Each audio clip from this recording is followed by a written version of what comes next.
Jason has given you a good broad perspective and the federal end of things. I'm going to look at the Kaweah River watershed itself and focus more on the river system, how that works, and how water management happens in the Kaweah River system.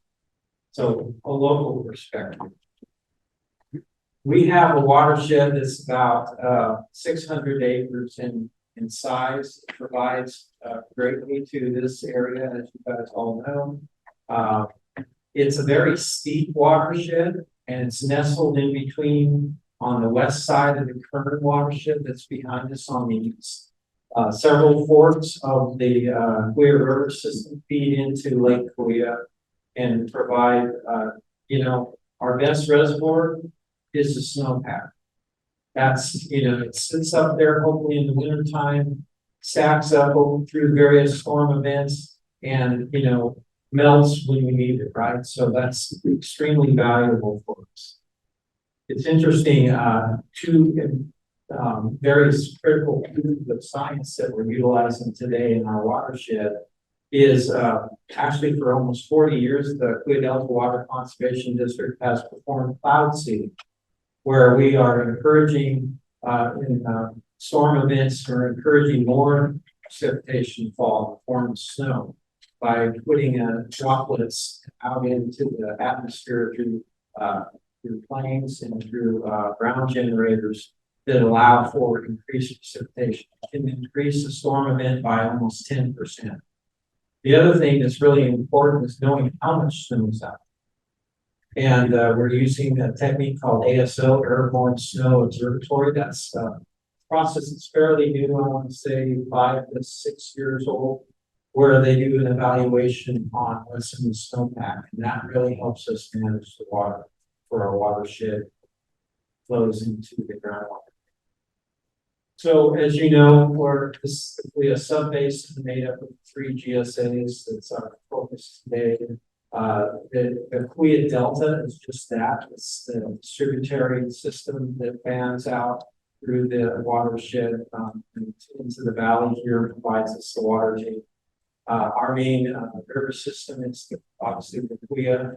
That splits into the lower Kaweah and St. River.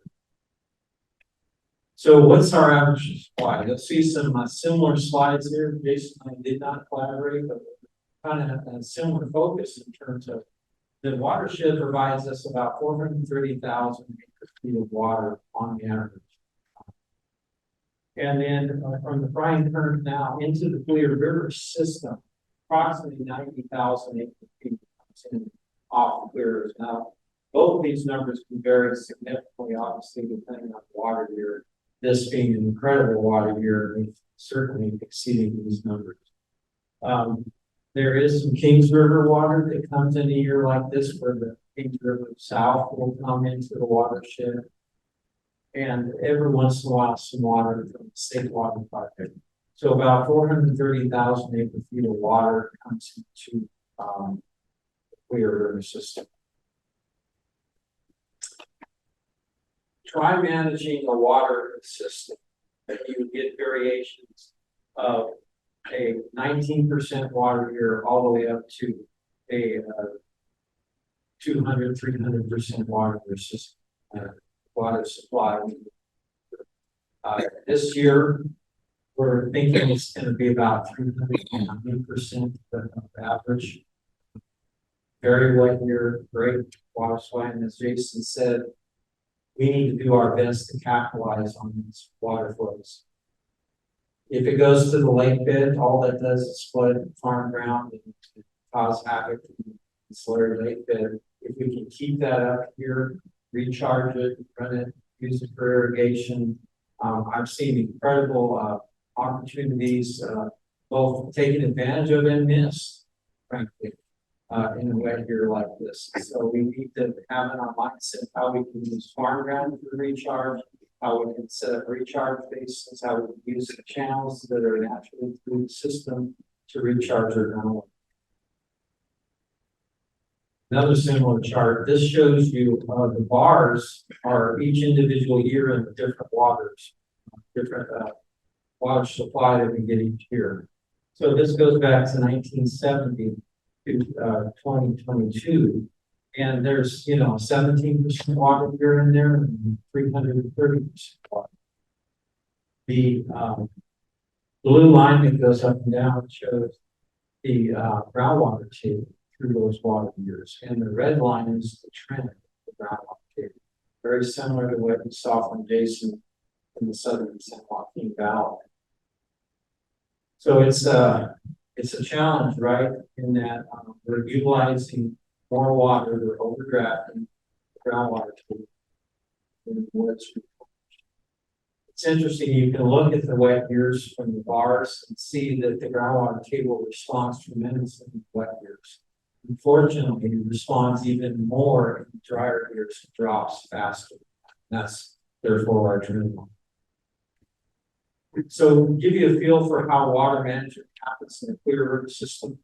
I know people drive across the bridge and say, how come the river is running or how come the river is not running?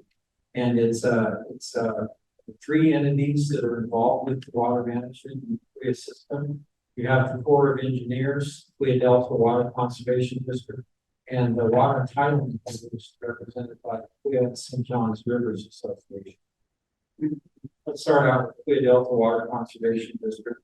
They were formed in 1927 by the landowners in the areas, seeing value in better flood management of the channels, as well as dealing with the groundwater table. Back in the 20s, saw issues in both areas, floods and the groundwater table already draft being reduced by the invention of deep well turbine pump.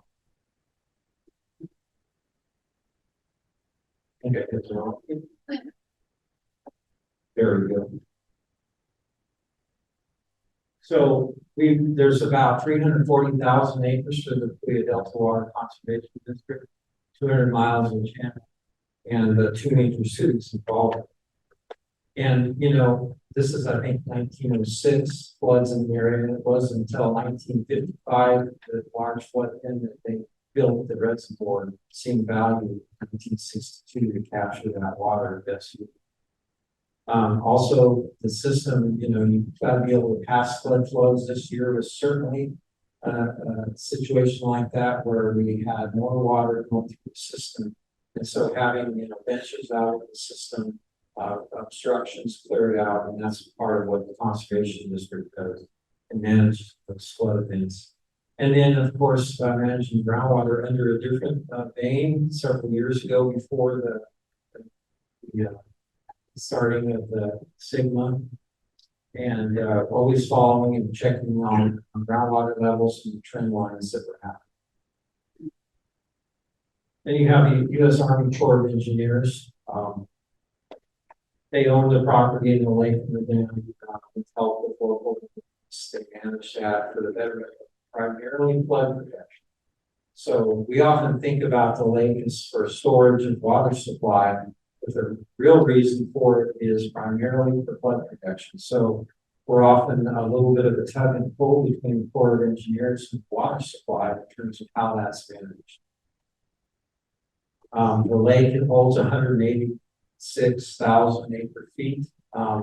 And remember, we get about 430 a year, so we're turning that lake over about 2 1/3 times in a given year. A year like this, I'm not sure how many times we turn it.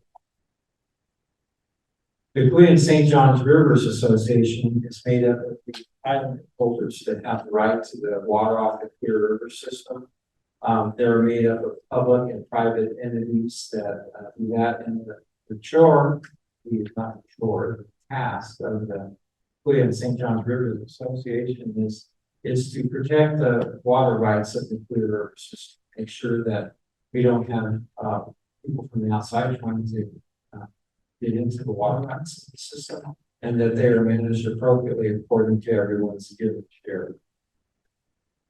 The Kaweah River system is a fully appropriated stream, meaning every drop of water has somebody's name. So the three of these entities work together to best manage the lake. So in general, what happens is in the fall, the Corps of Engineers takes over the lake and says they're managing it to keep available for storm events, whether it be, high rain events or then later in the springtime, summer, snow melt events. And so the lake is kept at a lower level during the winter time because they're preparing for events such as we had in March. And thank goodness we had the lake, and thank goodness we had the lake enlargement project, because we were just nip and tuck in terms of being in control of the system this March. This shows what throughout the conservation district, there's many recharge basins that capture those flood flows. They've been utilized this year since March and probably all the way into September. Those basins will be full and recharged. Also, all the channels are standing water and they recharge a lot of water as the river. Always developing recharge basins to capture those flood flows. Because even in, as we know, with the lake in place, we still have flood events like this year where you can't keep the water in the channel and put it farther. With the lake and larger project, we're better at protecting the cities in this area from storm events with farmland. Pretty tough. Events like the lake was enlarged by raised by 21 feet, gave us another 43,000 feet of water. So that's just an overview of like the local water.